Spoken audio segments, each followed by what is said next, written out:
Congrats. Also tonight, is it time to sort out flood insurance once and for all? And your questions just keep coming on those Stage 3 tax cuts. We'll get to those. Here to give you some answers, China policy fellow Jiang, economist Ross Garnaut, the climate justice advocate known as a protesting powerhouse, Varsha Yajman, local Mayor Anthony Tran, whose community of Maribyrnong has been hit by floods this week. And live from Sydney, Minister for Climate Change and Energy, Chris Bowen. Please make them welcome.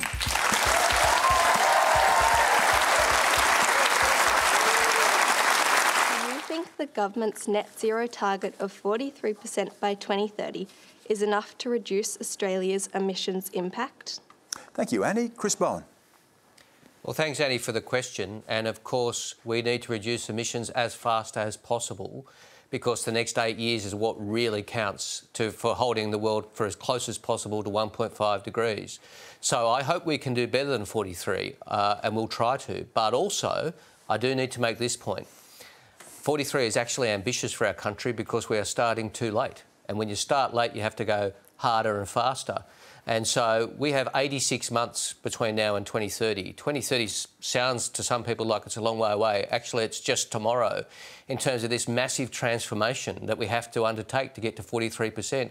43% reduction would be the biggest economic transformation our country's seen since the war. To give you an idea of the sort of things we need to do to meet it, we need to put 60 million solar panels on roofs between now and 2030. That's as much as we've done in the last 10 years, again, in the next 8. We need to put 40 wind turbines up a month. Obviously, that's more than a wind turbine a day. This is a massive task. We'll do it.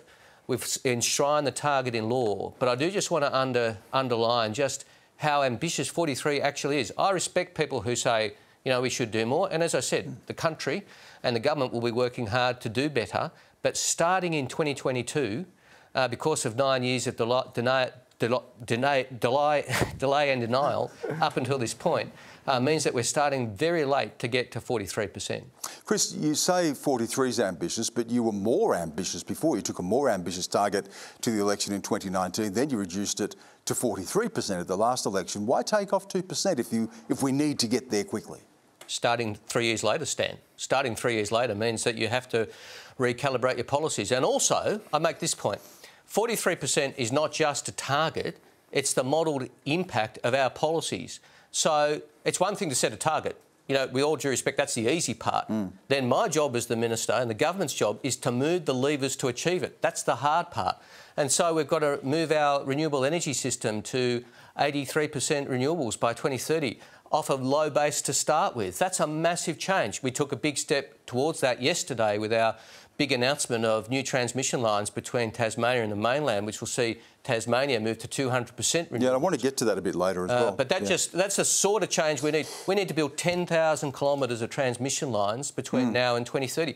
That's the massive task we have undertaken. As I said, if you were starting in 2010 or 2013 or 2015, sure. But when you're starting in 2022, after 9 years of delay and denial, you are really leaving it very late. But that's where we are. The best time to start would have been 10 years ago or 20 years ago. The second best time is today. We've wasted a decade, so we don't have a second to waste now. Ross Garnaut, if you look around the states, of course, Victorian government's now announcing that it's setting a much higher target, looking at, you know, up to 90%, I think, by 2035 and around 60 or 70, I think, by 2030, 65% by 2030. Is there a question, though, just to go to Chris Bowen's point about ambition, a gap between our targets and our capability? Not a gap between targets and capability. There is a gap between targets and the policies we've got on the table right now. The Victorian point, that's reduction in emissions in power generation, not in the whole economy. And with the 43%, we're talking about the whole economy. Things are going pretty well in terms of policy on the power economy, and the announcement that the Minister made today is a very important step. And over the last couple of months, we've had very strong statements. The Government of Queensland, the Government of Western Australia going effectively to zero coal generation by the mid-30s. A very strong statement by Victoria today. So there's a lot of momentum there. There's a lot of other things that we have to do to make sure that all goes smoothly and without hiccups, and the government's doing a lot of those things. Secondly, do that right, and we can go a lot further.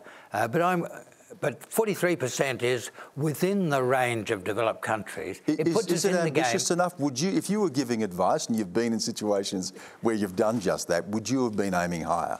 I think I would have, but 43% puts us in the credible range of developed countries. And I actually think the government will, I think Australia will get further through a succession of policies. Sorry, I just wanted to jump in on that point about, developed nations and what they're doing. And I think Australia calling itself a lucky country, developed nation, should really be leading the way. We know that we have the means, we have the resources to actually be this renewable energy superpower, and our emissions targets are 43%.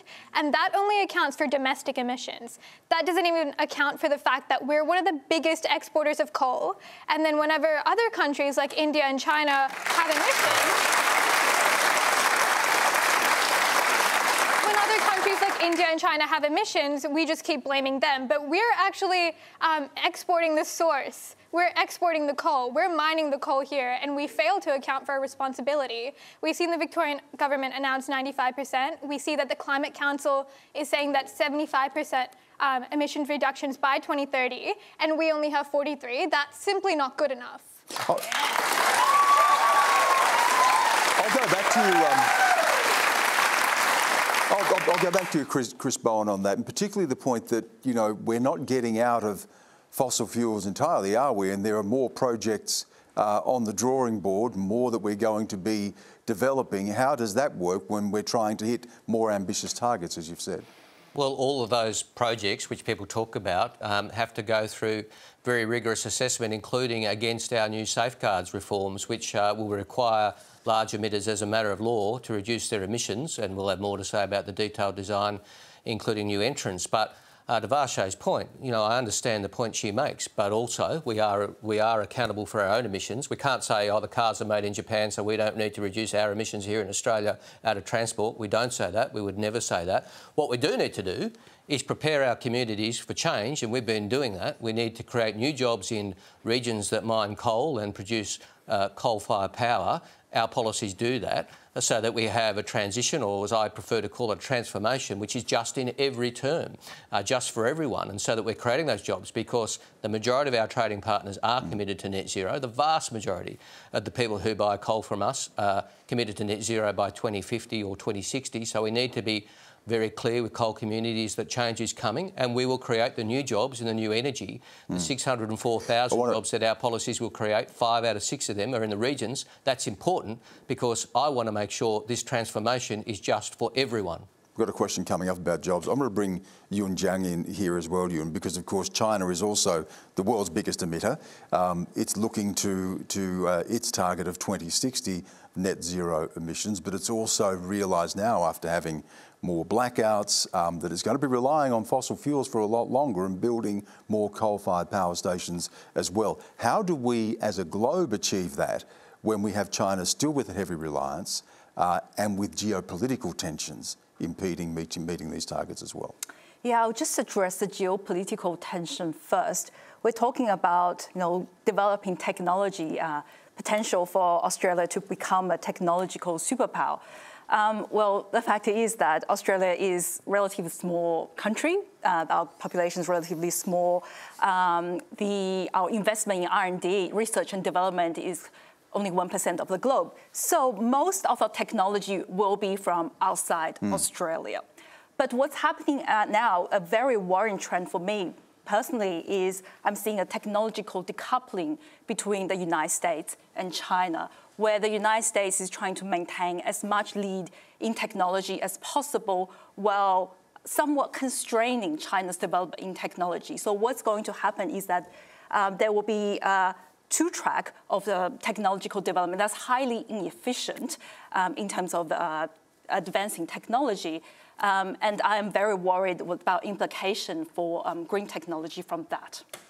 Yeah, I'm all for Varsha's renewable energy superpower, and just written a book about it. And if we do you're allowed one plug, Ross, and that's it. It is the ABC. And if we do that right, we'll go quickly from -43 to minus a big number, and then we'll keep going, and we'll not only reduce our own emissions to zero, but we'll help the rest of the world reduce their emissions to zero, including China. I think China is deeply committed to the zero emissions by 2060, and when you've got such a carbon-intensive economy, that's a big job. They actually have to get there a bit earlier, but it's a huge job. They're going to find it easier if we're using our renewable energy to turn iron ore into iron, so they don't have to do it there, burning coal with a lot of emissions. We have to be able to talk to each other, and we're going to get to that issue a little bit later as well. Hello, I'm a registered nurse from Lismore, and like many, made homeless by the recent floods. Last week, I glued my hand to a Picasso with Extinction Rebellion and stood behind a banner reading climate chaos equals famine plus war. Does the panel agree that desperate times call for desperate tactics, as we are in a climate emergency? Varsha? I completely agree. Desperate times do call for desperate measures, and one thing that's really stood out to me in the discourse surrounding the media around this was the fact that we're criticizing the tactic, but we're not criticizing the fact that we haven't done anything about the issue. The issue here is climate change, and our government is still providing fossil fuel subsidies. We're still not really looking at flood-affected communities enough. We're not doing enough, and yet we're here to criticize people for the measures that they're taking when they're left homeless, left without their livelihoods because of climate fuel disasters.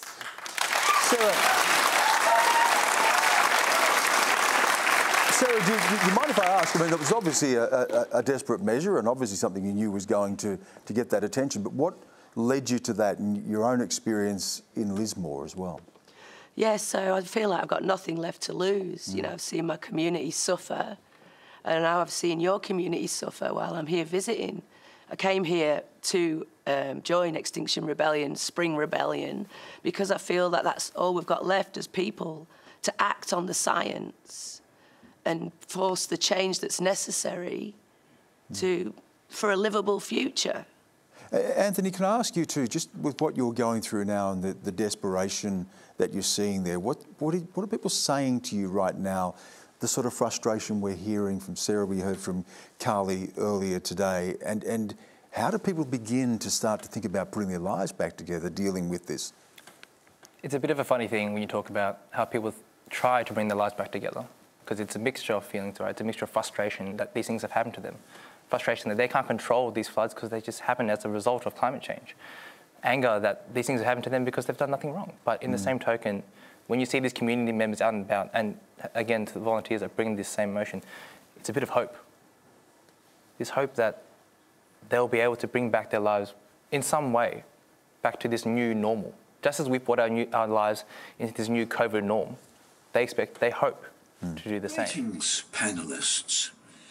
Chinese President Xi Jinping wants to see a rich, strong, democratic, civil, harmonious, beautiful, socialist, modern, strong nation by 2050. Now, we'll have to see how that works out in practice, but this broad aspirational statement would not be out of place in an ALP manifesto stating our broad goals as a democratic nation. Maybe we have more in common with the Chinese government than we think. Has China found a way of effectively combining capitalism, Marxism and democracy that we could learn from, and which could assist a rapprochement in our relationship with Beijing? Well, that was certainly a well-performed question. I don't know, I couldn't see whether Terry's tongue was in his cheek or not, but I think there are elements of that definitely to explore as well. But Chris Bowen, are there similarities here in the Labor Party's manifesto and the Chinese Communist Party's? You're wondering how to answer that? No. And, you know, Xi Jinping is a serious Marxist. I mean, and it's a serious Marxist regime. And yes, it's an authoritarian regime, but it's also a serious Marxist regime. But I will say this. Obviously, engagement with China is in Australia's best interest.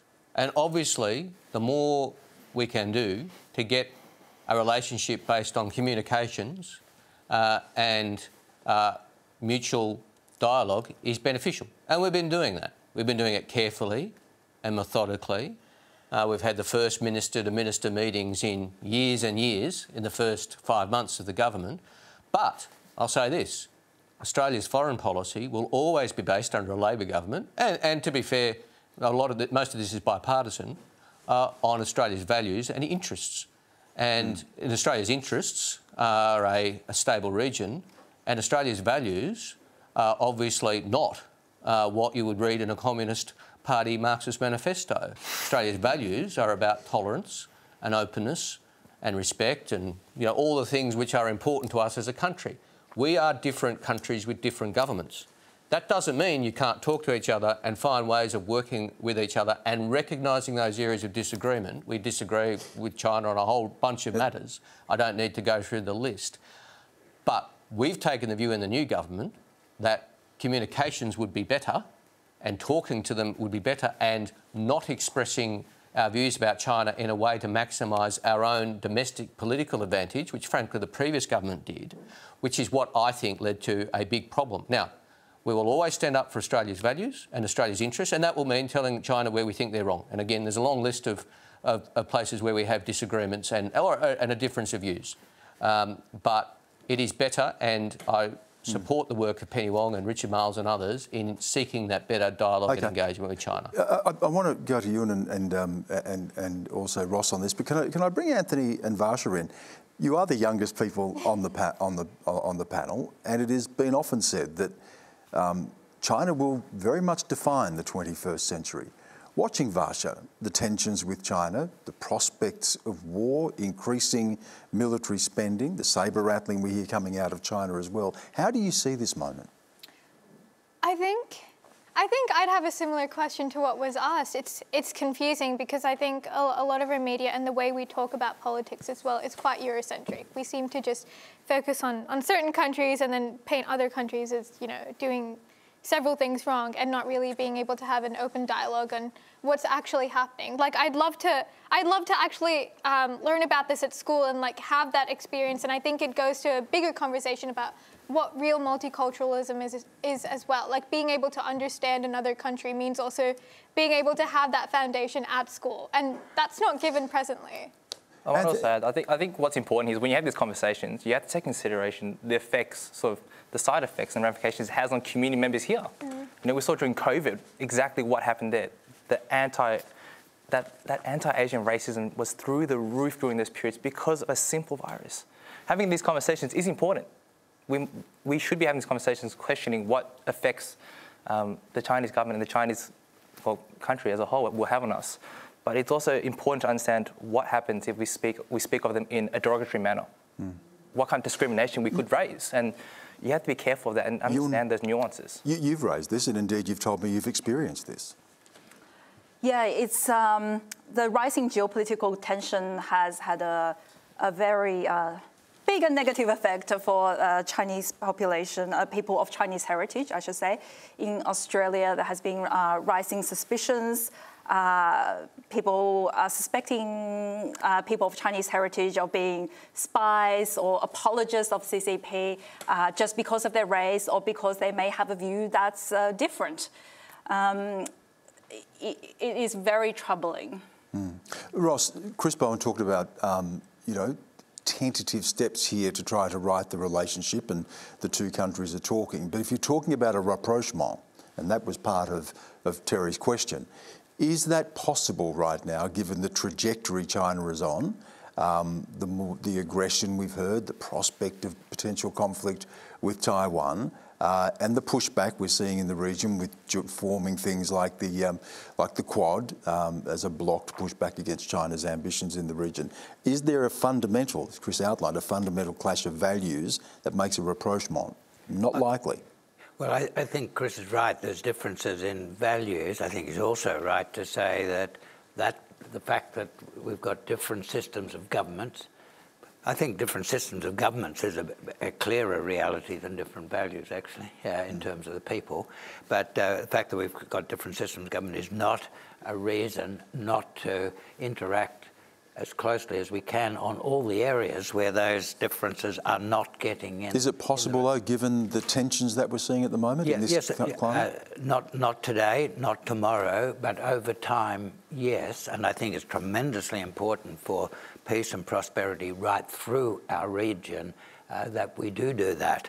I think that we shouldn't be thinking only of a relationship with China. A relationship with Indonesia and Southeast Asia is critical, and that's been neglected in recent years. And if we're getting that right, then I think that will help us to provide ballast in the relationship with China, because the countries of Southeast Asia, so important to Australia, and don't have the same complete breakdown in communication we've had in recent years.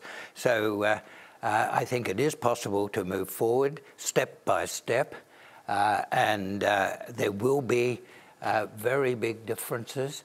President Biden is quite correct to say that there is systemic competition going on, but the fundamental competition is competition to show whose system is best for the living standards and the health of our communities. And we do best in that community by building a good and equitable and prosperous Australia. I think that is the way in which, the main way in which this systemic competition, certainly that it should play out, but will play out. There is danger of war. That would be a terrible mistake. There was talk of that a couple of years ago. But we need to be analytic about it, need to be knowledgeable. We need to realise on the Taiwan question, there has not been a fundamental change in the Chinese attitude to They've always Taiwan. maintained to take it by force if necessary. The things that were said at this party conference in that matter could have been said at a party conference 40 or 30 or 20 or 10 years ago. Thank you, Stan. Today we heard the updated cost of next stage tax cuts will be about $254 billion over the next 10 years. Should the new government abandon some or all of these tax cuts to fund other important initiatives such as fighting climate change, easing cost of living, providing cheaper childcare and fully funding NDIS? Chris.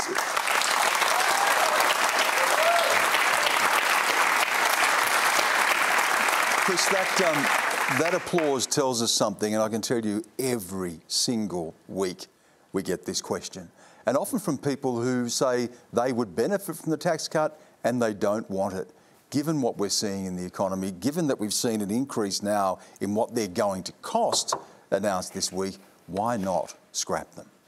Well, we're going to implement our election commitments, which include delivering those tax cuts, but also include big increase in childcare support, which I'm sure will be the centrepiece of the budget on Tuesday night, which is, you know, we went to the people with a very strong childcare policy and we're funding and implementing. Climate change policies across the board, including the big announcement the Prime Minister and I made yesterday in Hobart for that multi-billion-dollar investment. All these things we are going to do, but we're also going to hold to the promises we made. Wouldn't it be nice to get $254 billion, though, to spend on other things rather than hand it to people on $200,000 a year to get $9,000 extra in their pay packet?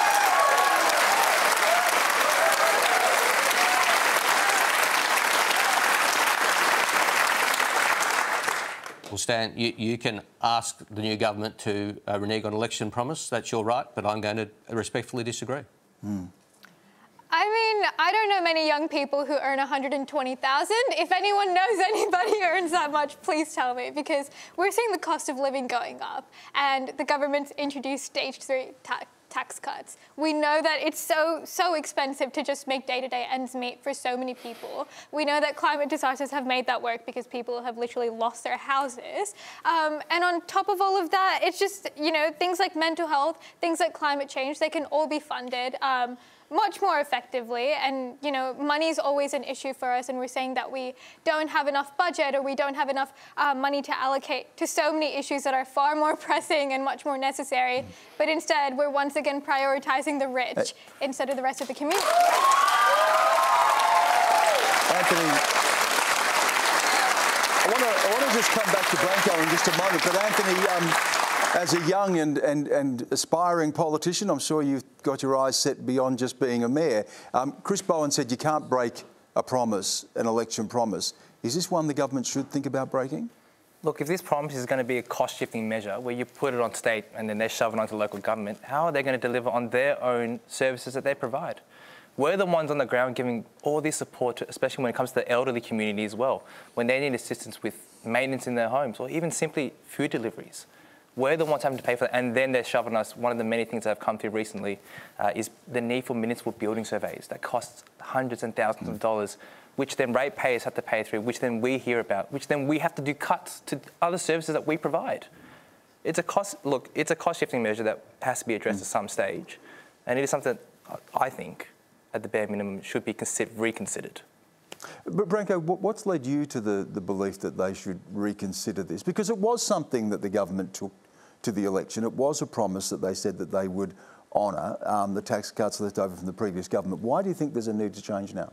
I mean, I think it's a need to change because, like I said, obviously when the tax cut was introduced back in 2018 was different circumstances. Now I had COVID, got this inflation, and I mean, I was a high-income earner myself, and I think even going back when the tax cuts were announced, I thought they were far too generous to the high-income earners, and that I would have been quite happy to forego those tax cuts so they can be spent on things like childcare, things like, the climate change, and things like that. So that's why. Ross Garnaut, the budget next week, and the Treasurer has said this will be a bread and butter budget, and you need to have adult conversations with people right now. You raised the prospect a little bit earlier, I think, about a global recession. We're seeing the impacts of rising inflation around the world. Australia's carrying a lot of post-COVID carryover debt. Is this something that you would like to see go, the stage 3 cuts? Well, there's a more general question. Australians are kidding themselves that we can have all the services that we want and for very good reasons want and get by with the current level of taxation and have economic stability at the same time. We need to pay a fair bit more tax. We pay on average 5.7% of our incomes less than the average for the developed countries, and the income tax on higher income earners is one of the areas, but it's only one of a lot of a lot of areas in which taxation could be adjusted. We've had huge increases in profits, unprecedented, completely unanticipated as a result of the Russian invasion of Ukraine with the very high coal and gas prices. That's flowing through to profits beyond any hope or expectation of the companies involved. So there's a whole lot of areas where I think in this adult conversation, we will have to stop kidding ourselves about how we fund all the things we as a society think we need. You mentioned before, you and I'll just... I'll finish with you on this because you raised the prospect of inequality and the impact it'll have in China. We've seen the rampant inequality in the United States that's really created so much political upheaval there, and we're seeing growing wealth gap in Australia as well. How much, when you look at tax cuts, and clearly there's a mood in the room that they would like to see these gone, particularly tax cuts for the rich, how great of a problem to democracy, to countries like Australia, is inequality?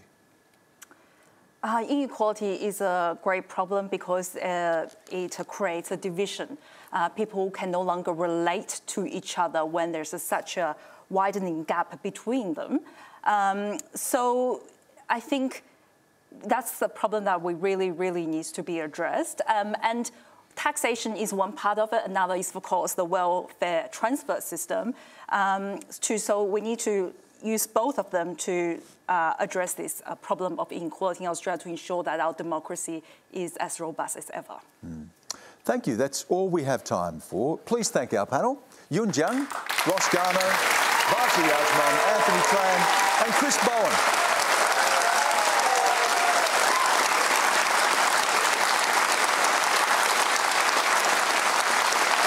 And of course, there are no answers without questions, and thank you so much for your questions tonight. Thank you for sharing so generously of your personal stories as well. Thanks to everyone at home for watching the program and being part of the discussion. We're going to have more on the federal budget. We'll probably get another tax cuts question next week as well, and we'll be live in Canberra for that. Joining me to answer your questions there, Finance Minister Katie Gallagher, Shadow Finance Minister Jane Hume, Independent Member for Fowler, Daly, and Sonia Arakal, CEO of Think Forward, an advocacy group for young Australians. Go to our website and please register to be in the audience if you're going to be in Canberra. And remember too, we want to take video questions. We need questions from all around. This is a federal budget, a national budget. We want to hear from you at a time when there is so much pressure on the household budget. So please send us your questions, and we're interested in your stories as well. Again, thanks for everyone for tonight. Thanks again to our panel. Good night.